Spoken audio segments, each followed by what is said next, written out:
Eh bien, merci à tous d'être venus. Ceux qui hésitent encore un peu, n'hésitez pas. Rejoignez-nous sur le thème de la pile à combustible, de l'hydrogène et des technologies associées, dans l'idée de promouvoir la résilience énergétique des territoires. Voilà. Deux petits mots sur nous en tant qu'intervenants. Donc moi-même, Richard Mayer, la société SEC Énergie, fabricant donc de piles à combustible. Et avec moi, Alexandre Secamper de CCF, groupe Sonepar, pour toute l'intégration finalement de cette belle technologie.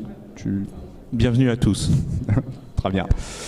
Voilà, je vous propose de vraiment plonger dans le sujet. N'hésitez pas, asseyez-vous. Alors, on ne va pas vous manger, hein, donc n'hésitez pas à rejoindre les chaises. Il n'y a pas de problème, vous verrez, il y a même un jeu cadeau à la fin, donc n'hésitez pas. En préparant bien évidemment ce salon, on s'est posé une question bien importante, c'est qu'est-ce qui vous fait venir? Donc quels sont peut-être les sujets, pourquoi vous participez aujourd'hui aussi à cette présentation? Et je n'ai pas cherché bien loin, je trouve les thématiques qui peuvent vous intéresser sur les sites du salon. Il y a quelques petits points que j'ai retirés. Transition énergétique, durabilité, environnement, connectivité, résilience énergétique. Donc c'est pas moi qui l'ai inventé, j'ai trouvé ça sur les premières pages du site. Donc manifestement, si vous êtes là aujourd'hui, c'est parce que ce sont des sujets qui vous intriguent, des sujets qui vous bougent. Et il se trouve que la pile à combustible a une réponse assez fabuleuse à la plupart de ces complexes thématiques, si j'ose le dire. Pourquoi finalement pile à combustible? À quoi ça vous fait penser? Je vais être un peu joueur. Je vous présente le plan Hydrogène France 2030. 2030, le futur. Mais le futur quand même très proche, c'est dans 7 ans, même pas 7 ans. Et concrètement, la pile à combustible, est-ce que c'est une technologie du futur? Est-ce que c'est quelque chose dont on va parler demain, après-demain, dans 5 ans, dans 7 ans?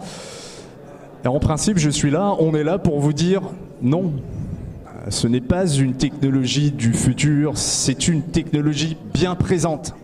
Ça va faire plus de 20 ans que pour notre part, on est dans cette technologie, qu'on fabrique, qu'on a des solutions existantes et non pas dans un univers recherche, dans un univers on essaye de trouver des solutions, mais avec des produits industrialisés, bien concrets et qui peuvent répondre justement à un nombre de problèmes dont, notamment dans un univers de collectivité, de communes, de métropoles, de territoires, vous allez peut-être vous retrouver confrontés.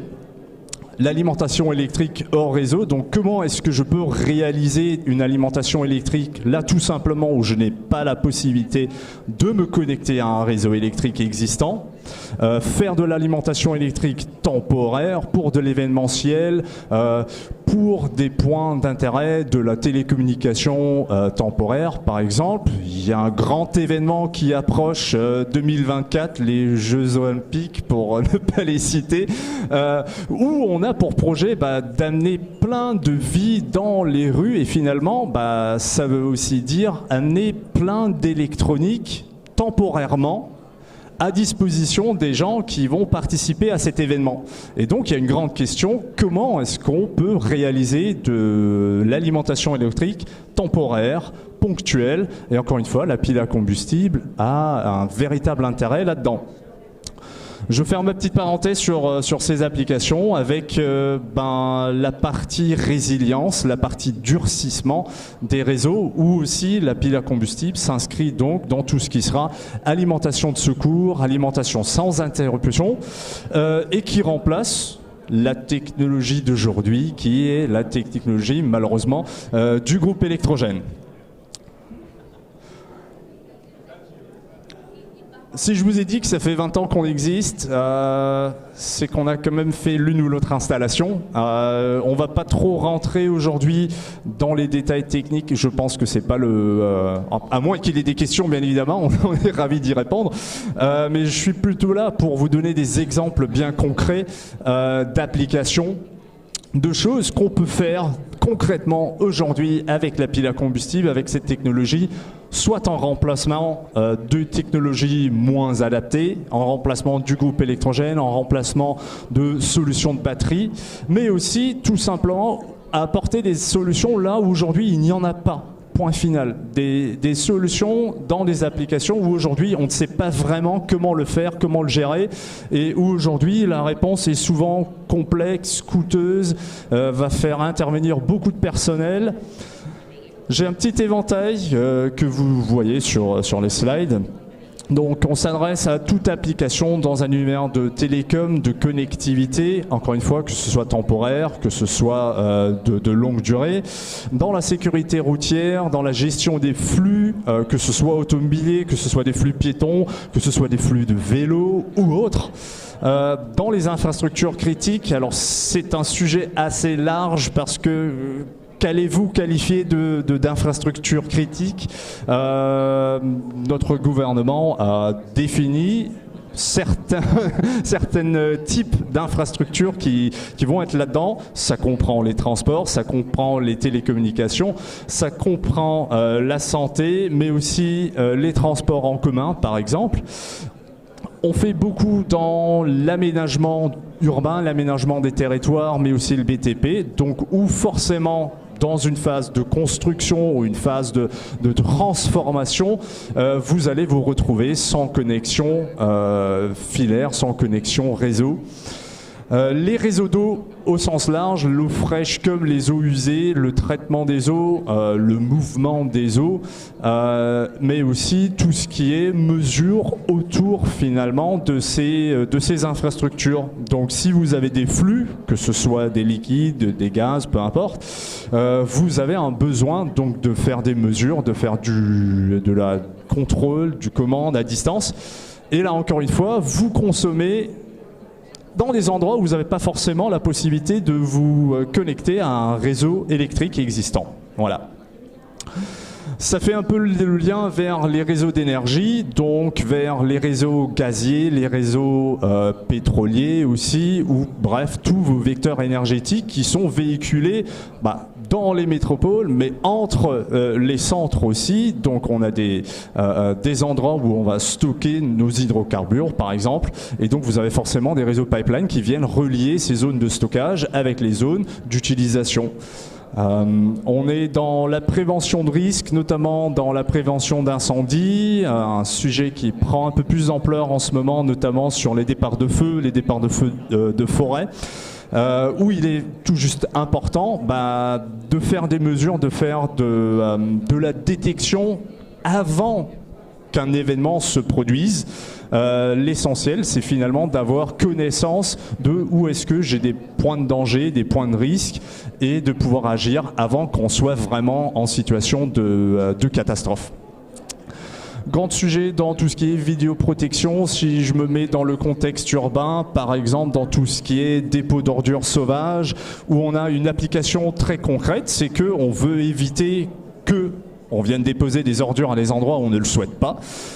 Forcément, c'est un phénomène qui est très mobile, parce que vous sécurisez un point, le dépôt d'ordures se fera ailleurs. Donc votre solution de surveillance, votre solution de détérioration, finalement, elle devra elle aussi répondre à ce degré de mobilité. Et là, encore une fois, le point clé sera une alimentation électrique qui puisse suivre la mission, qui puisse suivre l'implantation de vos stations de vidéosurveillance ou de dissuasion. Dernier deux points, tout ce qui est mesure environnementale, alors que ce soit la qualité de l'air, la qualité de l'eau, mesure de bruit, mesure de développement de faune, observation de flore.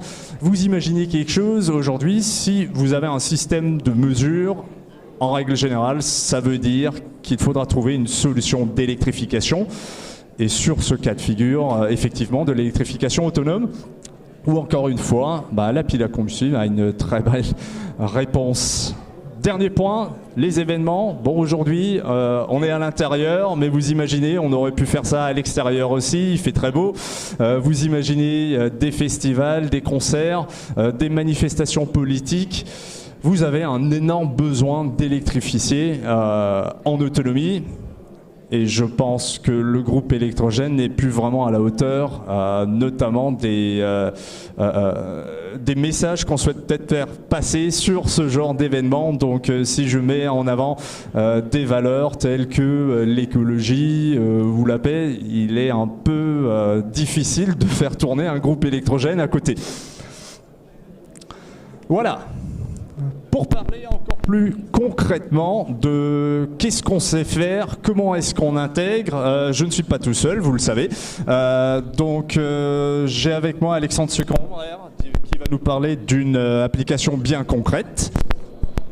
Et je te laisse la parole. Ok, donc aujourd'hui on a un partenariat très proche avec SFC Énergie.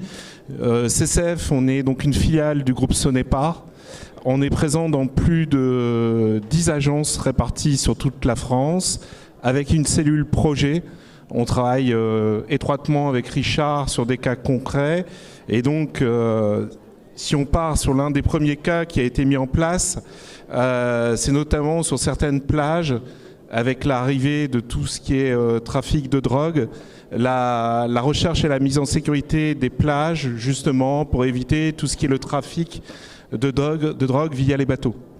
Donc ça permet de mettre en place des solutions de vidéosurveillance couplées à la solution SFC Énergie, et donc d'anticiper et d'avoir la mobilité pour changer très vite d'emplacement, vu que forcément les trafiquants connaissent les zones. Dès qu'ils ont été pris, ils vont chercher une autre zone. Donc ce sont vraiment des solutions qui sont adéquates par rapport aux besoins.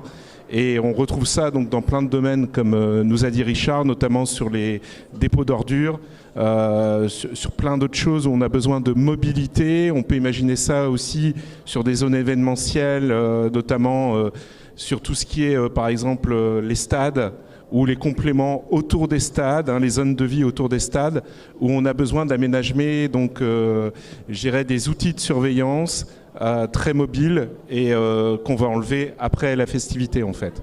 Donc plein d'applications pour nous, plein d'applications à travers notre cellule projet, à travers des partenaires aussi, intégrateurs, installateurs, qui vont faire le lien avec les clients finaux, donc mairie, communauté de communes, ministères, etc. Je dirais le public aujourd'hui du salon. Donc, faut pas hésiter à nous contacter. On est en relation directe avec Richard, avec son BE, et on va pouvoir définir la solution la mieux adaptée à votre besoin. Et justement, ce point de comment finalement fonctionne la réalisation d'un tel projet, pour moi c'est quelque chose de très important et qui a sa place ici aujourd'hui. Un bel exemple, ce qu'on a fait là sur ces zones de plage, parce que finalement c'est la commune à laquelle appartient la plage finalement qui se retrouve devant le problème. Un problème qui surmonte peut-être tout simplement l'enveloppe de ce que la commune est censée faire. Donc on se retrouve devant quelque chose et il faut trouver une solution. Et finalement, la solution proprement dit, elle est trouvée assez rapidement. Oui, il faut surveiller. Mais comment est-ce qu'on peut surveiller une plage? Déjà, avec quel outil? Donc techniquement, qu'est-ce qu'on va utiliser? Est-ce qu'on va utiliser des caméras? Est-ce qu'on va utiliser autre chose? Et puis ensuite, la question, oui, une caméra c'est très bien, mais comment est-ce qu'on va l'alimenter? Et finalement, ça fait intervenir beaucoup de gens. Ça a fait intervenir forcément les collectivités en tant que qui ont dû formuler leurs problèmes, qui ont dû présenter le problème à l'intégrateur, et ensuite l'intégrateur qui approche CCF pour dire écoutez, on a un problème assez complexe là actuellement et on ne sait pas trop comment le faire.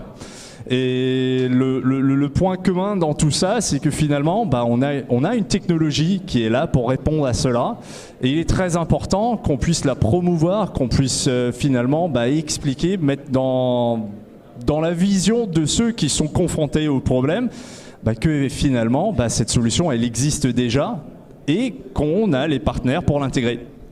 Alors c'est tout à fait ça, puisqu'en fait on intervient dans des projets globaux, notamment sur des projets de vidéosurveillance urbaine ou autre, dans lequel il nous manquait une solution au niveau énergie, et SFC est venu compléter ce manque qu'on avait par rapport à la multitude, puisqu'aujourd'hui CCF on a 50 ans, donc pas mal de partenaires dans le monde de la sécurité, et SFC rejoint la branche énergie qui nous manquait. Voilà. Sur ceci, on vous remercie pour votre attention. S'il y a des questions, n'hésitez pas. S'il y a des questions plus tard, n'hésitez pas. Le salon ne ferme pas avant 18 h. On sera encore là un petit moment. Profitez-en aussi pour visiter notre stand et regarder les solutions à taille réelle parce qu'on en a apporté. Merci à vous. Merci.